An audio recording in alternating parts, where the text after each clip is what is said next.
യൂറോപ്യന്മാരുടെ വരവ്. ആധുനിക ഇന്ത്യ ചരിത്രത്തിന് തുടക്കം കുറിച്ചത് യൂറോപ്യന്മാരുടെ ആഗമനം. ഇന്ത്യ കണ്ടെത്താനുള്ള ഔദ്യോഗിക ശ്രമം ആരംഭിച്ചത് കൊളംബസ്. ഇന്ത്യയിലെത്തിയ ആദ്യ വിദേശികൾ അറബികൾ. ഏഷ്യൻ രാജ്യങ്ങളിൽ നിന്നും യൂറോപ്യൻ രാജ്യങ്ങളിലേക്കുള്ള പ്രധാന പ്രവേശന കവാടമായിരുന്നു കോൺസ്റ്റാന്റിനോപ്പിൾ. AD 1453 തുർക്കികൾ കോൺസ്റ്റാന്റിനോപ്പിൾ കീഴടക്കി.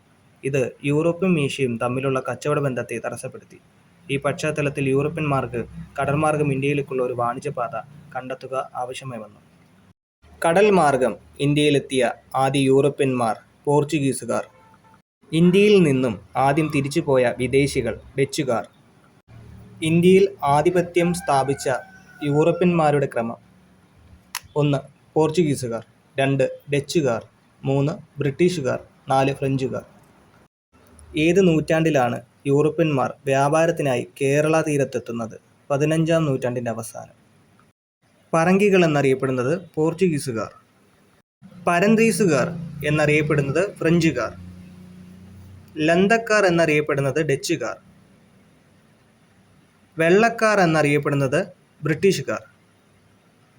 യവനർ എന്നറിയപ്പെടുന്നത് ഗ്രീക്കുകാർ. ശീമക്കാർ എന്നറിയപ്പെടുന്നത് ഇംഗ്ലീഷുകാർ.